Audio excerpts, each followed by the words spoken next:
sekali-kali lagi katanya ikut ke tengah hutan, katanya capek, katanya takut, katanya. Kalau sekarang dia kan udah ideng ya ayah, tapi kalau dulu kan masih kecil gitu, jadi dia ikut aja mau dibawa kemana aja gitu, nggak takut gitu. Tapi sekarang mah dia bilangnya takut, nggak mau mah takut, katanya capek gitu.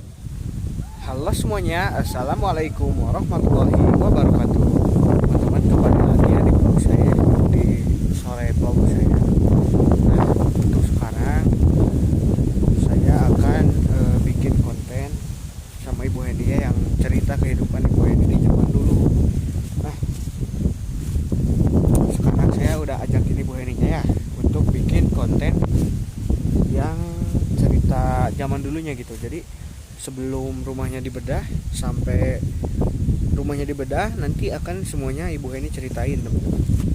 Nah, buat teman-teman nih yang selalu stay nonton video Pedesaan Indonesia, nonton dari channelnya Pedesaan Indonesia, semoga digampangkan milik rezekinya dan dilimpah ruahkan,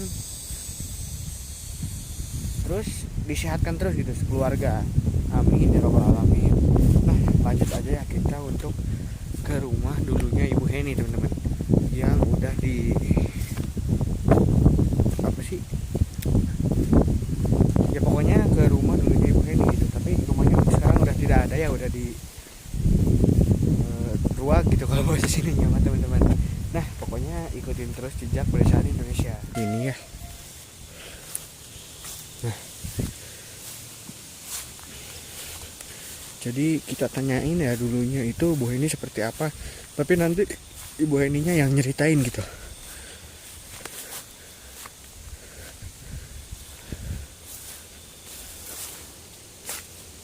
Assalamualaikum Ibu. Waalaikumsalam warahmatullahi wabarakatuh. Bu lagi apa Bu, kok lihat-lihat ke sini gitu? Ini saya kan mau ngambilin ini apa labu siam gitu, cuman kok nggak ada gitu. Padahal saya tuh mau nyayur gitu ya. Iya. Tapi nggak ada gitu. Ada juga 2 biji tapi masih kecil-kecil, nggak cukup gitu Iya. Dan saya tuh sekalian ngelihat bekas rumah saya yang dulu, masya Allah saya kangen banget walaupun dekat gitu ayah. Tapi saya nggak sempet gitu ke sini. Soalnya kalau bawa dede bayi kan itu apa namanya, di sini banyak nyamuknya gitu, kasihan kan dede bayinya gitu. Jadi saya sekarang sekalian aja sambil lihat-lihat itu labu siam gitu buat nyayur nanti besok. Tapi nggak ada. Ini bekas rumah saya masya Allah udah rusak banget gitu, ini udah balak banget gitu, udah apa, rumputnya setinggi badan gitu, masya Allah. Oh iya, Ibu kan dulu itu udah janji ya Bu ya, Iya. mau nyeritain kehidupan Ibu di masa lalu gitu, di zaman dulu. Boleh. Nah, Ibu siap nggak Bu? Boleh. Oh iya, Ibu bisa diceritakan nggak Ibu itu dulunya di sini tuh udah berapa lama, terus pindah kemana, terus Ibu kerja, terus dapat jodoh, dapat apa? Ibu bisa diceritakan semuanya Bu? Boleh, bisa. Tapi kalau diceritakan semuanya mah mungkin nggak cukup ya Bu ya, waktunya ya, harus lama banget gitu ya. butuh waktu gitu ya. Ya, jadi tapi kita saya pengen menceritakannya dari pertama saya menempati rumah ini ya. Dari pertama menikah sampai saya punya anak 2. Dan saya pertamanya kerja dulu dan semuanya saya akan ceritain. Iya, tapi teman-teman mohon maaf kalau nanti videonya di part 1 part 2 ini Bu ya, soalnya Ya, kalau misalkan sekarang semuanya mungkin jadi Ibu Heninya takut kecapean juga gitu ngomongnya ya Bu ya. Iya. Nah, jadi kita ambil yang dari sini dulu, kan dulu Ibu itu tinggalnya di sini dulu ya Ibu ya. Pas dari kecil sampai sekarang punya rumah, Ibu itu tinggalnya di sini ya Bu ya. Baik. Terus ada yang di Cendana lagi, nanti kita shoot juga ke sananya ya Bu ya. Boleh. Jadi gimana Bu ceritanya itu Bu? Dan saya dulu waktu pertamanya saya tuh dulu kerja ya di Jakarta. Dan saya mungkin beberapa bulan gitu saya pulang ke rumah karena anak saya sakit. Tapi saya nggak berangkat lagi ke Jakarta. Saya cari kerja di sini yang dekat-dekat aja gitu ya. Saya dapat di Rawa ya, namanya itu Rawa. dan saya untuk mungkin berapa 1 tahun lah saya dapat jodoh di sana ya, dan saya menikah, dan alhamdulillah saya sama orang tua saya diberikan rumah ini ya, yang ditempatin sama orang tua saya, dan orang tua sayanya pergi ke sawah gitu, karena alasannya dia tuh capek katanya karena sawahnya jauh. Jadi gimana ya, udah keadaan tua bolak-balik terus gitu. Emang sih bagus olahraga ya ayah, tapi kan kalau keadaan udah tua kan nggak bagus juga ya ayah, karena cukup kelelahan, bisa-bisa sakit juga sih ya ayah. Jadi makanya dia udah putusin, dia bikin rumah kecil-kecilan di sawah, dan rumah yang lamanya ditempatin sama saya sama suami saya. Dan saya alhamdulillah waktu pertama rumah tangga tuh langsung dikarunia anak. Jadi saya tuh nempatin rumah ini sama suami saya ya, sambil menunggu kehamilan saya sampai melahirkan. Saya tuh udah di sini aja ya, walaupun itu orang tua saya sih nggak untuk selamanya di sawah sih, pasti dia tuh ada menengok saya ke sini gitu. Terus barang-barang tidur, dan saya juga ada teman alhamdulillah gitu, karena suami saya waktu itu kan sampai sekarang juga kerjanya di Rawa, jadi jauh kan, jadi nggak selalu tiap hari pulang gitu, jadi repot juga gitu kalau tiap hari pulang ya. Jadi dia tuh kadang seminggu sekali, 2 minggu sekali baru pulang ya. gitu. Oh iya ibu, nah kan suami ibu itu dulunya pulangnya suka lama ya bu ya. Ya. Kan posisinya rumah ibu itu di sini apa bu, jadi udah itu ya bu ya, kalau mohon maaf nih bu ya, udah jelek gitu ya bu ya, udah ditutupin sama Nggak apa-apa. kain gitu.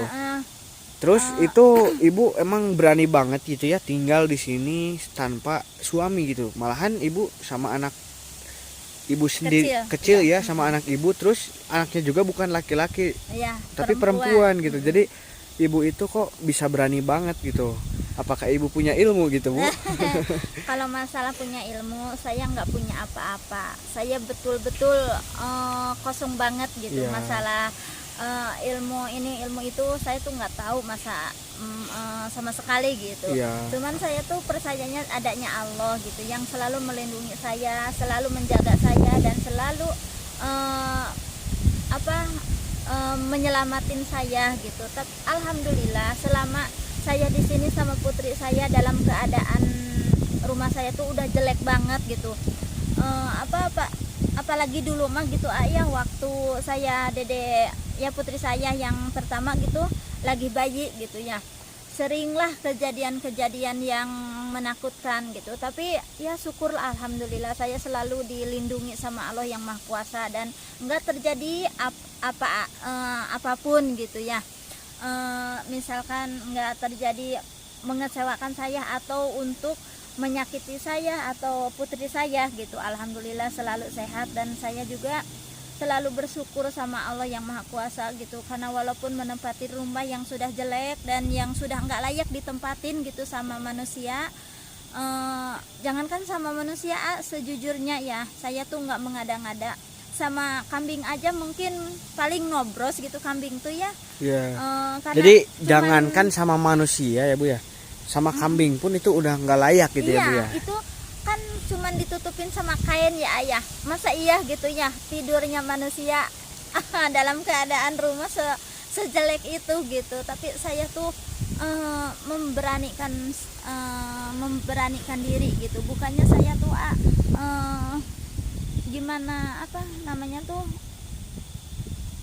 bukannya saya tuh nggak mau pindah ke tempat lain gitu. Saya tuh cuman punya ininya gitu. Jadi kalau mau kumpul sama orang tua di sawah, jadi di sana rumahnya juga kecil gitu ya, jadi nggak cukup gitu sebenarnya. Terus saya tuh terpaksa nempatin rumah ini, dan saya sebaik mungkin gitu dirawat dan dipelihara rumah itu. Dan alhamdulillah selama 6 tahun gitu, enggak selama 6 tahun gitu, paling iya 6 tahun, nggak salah itu 6 tahun ya. Selama 6 tahun itu saya tuh dalam keadaan prihatin gitu ayah. gentingnya bolong-bolong di atas gitu. Nanti kalau turun hujan saya tuh menangis gitu ayah. Soalnya kalau turun hujan tuh saya harus gitu betulin tempat gitu, karena nggak ada tempat lagi buat tidur gitu, karena pindah ke sini air datang, pindah ke sini airnya tempatnya bocor gitu. Terus saya tuh kebingungan, mana saya tuh nggak ada teman gitu, mana nggak ada suami gitu. Terus saya tuh berpikir, ya Allah, kata saya, gimana rumah saya udah jelek gini tapi saya tuh nggak mampu gitu, harus pergi kemana gitu, karena nggak punya lagi tempat selain ini gitu. Ngikut sama orang tua kan, namanya juga ikut sama orang tua, walaupun sama orang tua ya kadang betah kadang enggak kan ya Iya. Apalagi rumahnya sempit juga gitu, jadi nggak cukup gitu. Terus saya tuh ya udahlah, saya tuh cuman bisa pasrah dan bersabar gitu ya, karena mau gimana lagi gitu. Keadaannya udah segini gitu, nggak bisa diumpet-umpetin gitu ayah. Walaupun kita ngumpetin, karena keadaan tuh udah netral, udah kelihatan, udah tahu semua orang gitu ya ayah. Tuh saya tuh cuman bersyukur sama Allah. Saya selalu dilindungi dan diberikan kesehatan gitu, dan panjang umur, keselamatan. Saya tuh bersyukur banget gitu, walaupun saya nggak bisa nggak punya rumah baru gitu, tapi yang penting saya tuh selalu diberikan kesehatan, keselamatan, dan selalu dilindungi sama Allah yang Maha Kuasa ya. Oh iya Ibu, dulu itu kan di sini bocor-bocor ya Bu ya, gentingnya itu bocor. Terus Ibu itu kalau misalkan menanak nasi atau apa Bu, itu gimana Bu kalau bangsa masak gitu? Iya, saya tuh dulu ya sebisa mungkin gitu, saya tuh bikin dapur gitu sama kain juga sih bahkan orang-orang tuh mengira ya kalau itu tuh kandang kambing. Kan dulu kesini tuh banyak yang ngecamp ya ayah, yang suka ngecamp ke gunung gitu ya. Di sini kan ada tempat ngecamp juga ya. Terus saya tuh lagi pada di dalam gitu, katanya ini kandang kambing, katanya kok di tengah hutan katanya gitu. Terus saya tuh di dalam hati, masya Allah, orang-orang aja udah bilangnya kandang kambing, ternyata diisinya sama manusia gitu. Saya tuh sebenarnya malu kalau mau keluar tuh, kalau ada orang lewat-lewat gitu ya, saya tuh langsung ngumpet gitu, karena saya malu. Padahal saya tuh nggak usah malu ya ayah, karena udah maksudnya udah keadaannya begitu gitu. Padahal hati saya tuh sakit banget karena saya tuh udah sakit banget ya, udah malu gitu.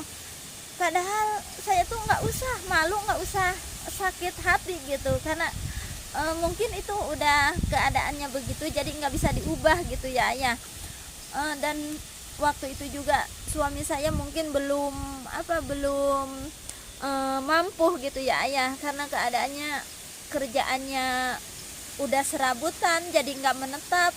Jangankan buat bikin rumah gitu jujur ya ayah, buat makan aja saya susah gitu Saya tuh ngomong apa adanya, seadanya, dan jujur, nggak pernah ada yang diada-adain gitu ya ayah, diumpet-umpetin. Emang ini sejujurnya juga tahu sendiri keadaannya kan segini adanya gitu. Jadi saya tuh ngomong tuh jujur dan apa adanya gitu. Jadi saya nggak bisa nyembunyiin apapun gitu dari kenyataan ini gitu Terus setiap orang yang lewat katanya rumahnya udah jelek, udah di tengah hutan, katanya udah bolong-bolong. Bahkan ada orang juga yang ngomong menyakitkan sekali gitu, tapi dianggap angin aja sama saya gitu, angin lewat lah, nggak apa-apa gitu. Yang penting saya tuh nyaman, karena saya merasa nyamannya tuh walaupun udah jelek di rumah sendiri gitu, bukan di tempat rumah orang lain gitu ya. Walaupun hati saya sakit, tapi saya bersyukur gitu, masih bisa nempatin rumah walaupun sudah sejelek gimana pun gitu ya ayah. Oh iya Ibu, dulu itu kan Ibu rumahnya itu di sekitaran sini ya Bu ya? Iya. Nah itu dapurnya di sebelah mana sih Bu? Ini kan sebelah sana ayah kamar ya. Iya. Itu udah bolong, udah lagi bobok tuh, udah kasur tuh kesiram air gitu. Kita pun lagi tidur kesiram air gitu Oh, ya. jadi kalau hujan itu ibu kesiram air itu Iya betul sekali. kalau lagi tidur. Terus apalagi saya dulu kan punya dede bayi ya. Iya. Terus dede bayi itu dipindah ke sini. Pasti ada hujan lagi, pindah ke sini. Tuh saya tuh masya Allah sakit banget hati saya, masya Allah. Dan saya sampai dari malam sampai pagi udah saya duduk sambil gendongin anak gitu bobo, karena saya nggak mau juga kasih anak saya ya, putri saya apalagi lagi bayi gitu ketiban air hujan gitu ayah. Jadi lah saya udah bersabar gitu. Insya Allah di balik semua ini, insya Allah Allah udah merencanakan sesuatu buat kebaikan saya dan kebahagiaan saya gitu. Dan itu juga nggak salah gitu. Saya tuh berharap dan berpikir di balik semua ini tuh ada hikmahnya gitu.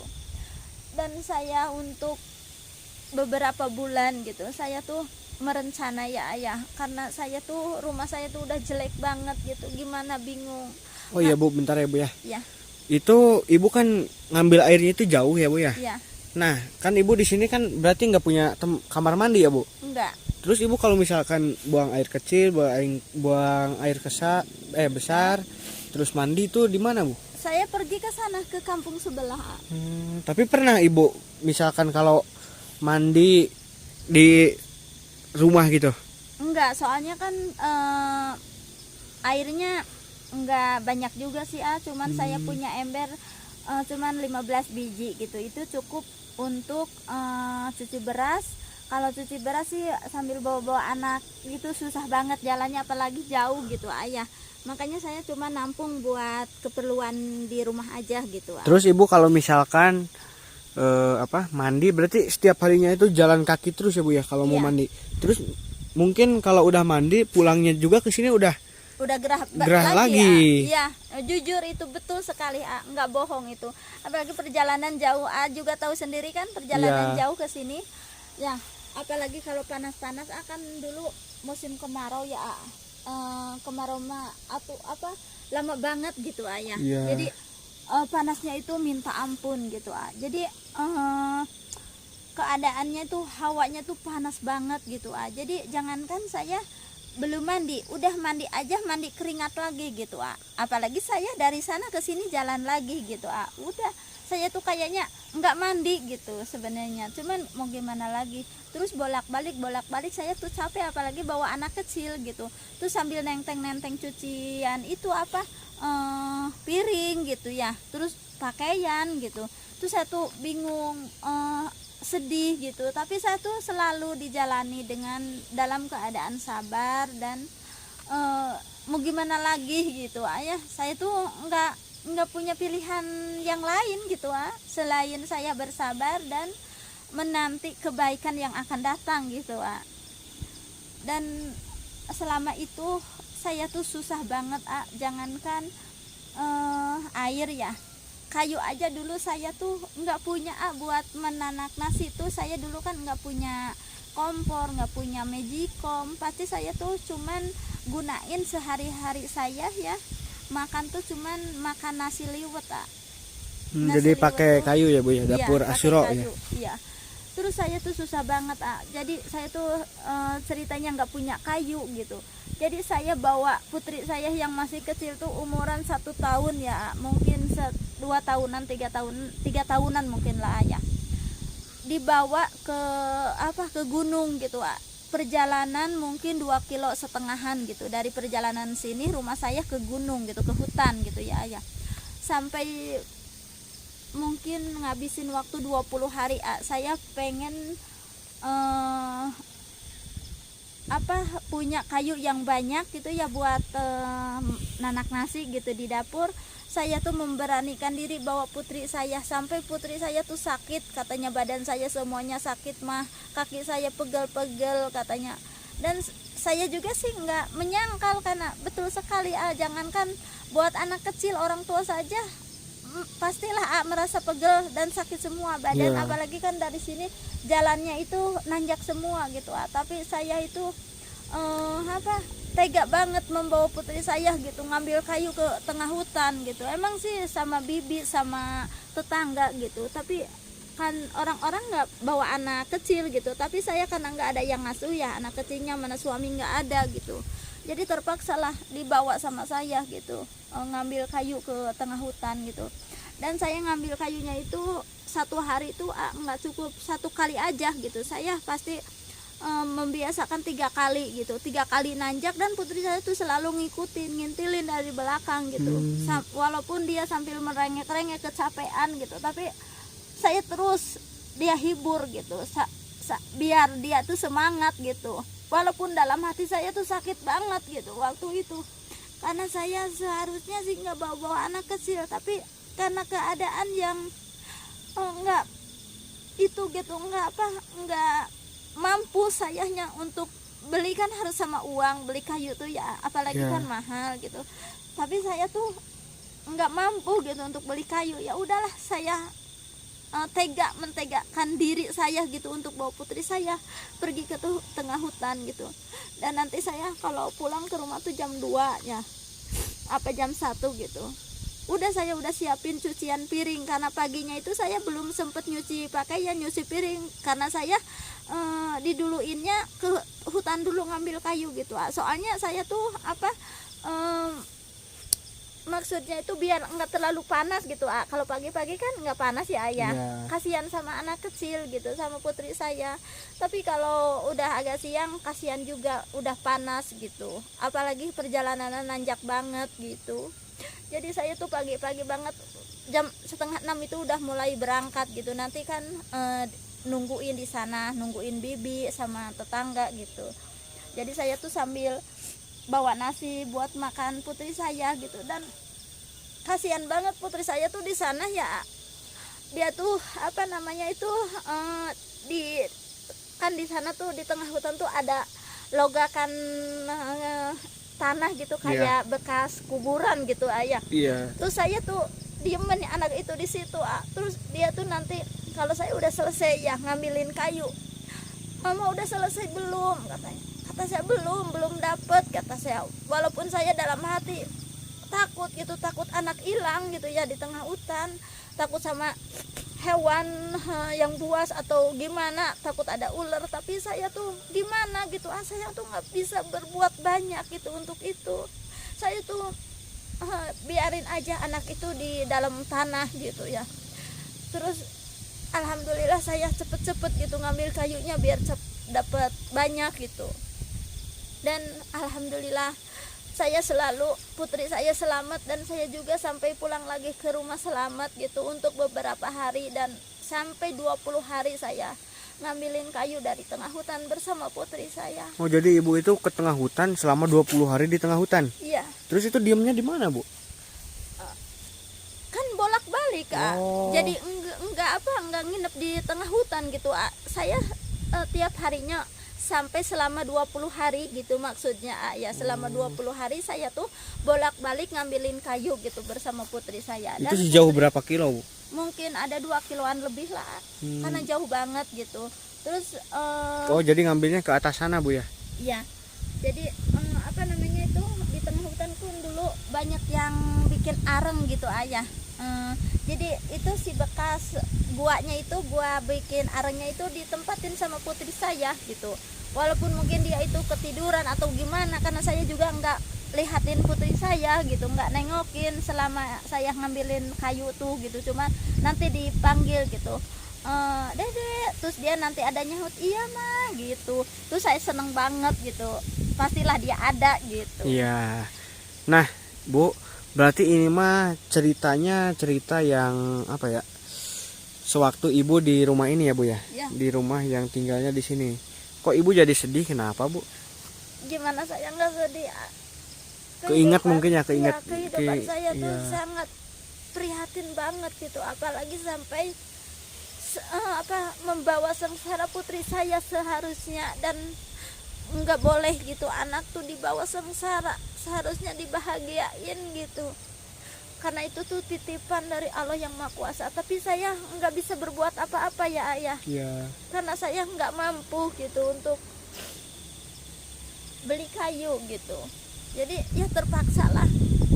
Sampai sekarang aja dia masih ingat, katanya mama nggak mau sekali-kali lagi katanya ikut ke tengah hutan, katanya capek, katanya takut, katanya. Kalau sekarang dia kan udah ideng ya ayah, tapi kalau dulu kan masih kecil gitu, jadi dia ikut aja mau dibawa kemana aja gitu, nggak takut gitu. Tapi sekarang mah dia bilangnya takut, nggak mau mah takut, katanya capek gitu. Dan saya tuh sakit banget. Sekarang aja saya susah ya ayah, nggak ada kayu. Dan saya berpikir nggak apa-apa nggak ada kayu, tapi saya nggak bakalan untuk membawa putri saya lagi ke tengah hutan, kata saya. Biarin nggak ada kayu, yang penting saya nggak bawa putri saya lagi. Apalagi sekarang saya kan punya anak bayi gitu, jadi saya nggak mau gitu. Saya sakit banget jadi saya tuh belum bisa gitu membahagiakan putra putri saya gitu. Nah teman-teman, kalau misalkan ini dilanjut ya ceritanya, Ibu Heninya malah nantinya tambah nangis gitu. Saya juga jadi sedih gitu ya Bu ya, ngedengernya juga gitu. Nah mungkin untuk cerita kehidupan Ibu Heni yang sekarang sampai di sini dulu ya Bu ya. Iya. Nanti insya Allah kita lanjut lagi ke depannya ya Bu ya. Boleh. Jadi kita lanjut di part 2-nya. Jadi buat teman-teman nih yang penasaran part 2-nya cerita kehidupan Ibu Heni, pantau terus channel ini gitu.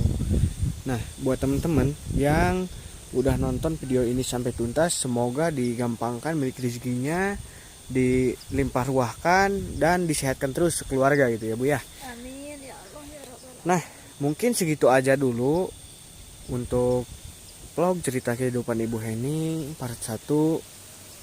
Mudah-mudahan ada hikmahnya gitu ya Bu ya. Jadi memotivasi juga buat orang yang nasibnya sama kayak Ibu gitu ya Bu ya. Nah mungkin segitu aja dulu. Akhir kata, wassalamualaikum warahmatullahi wabarakatuh.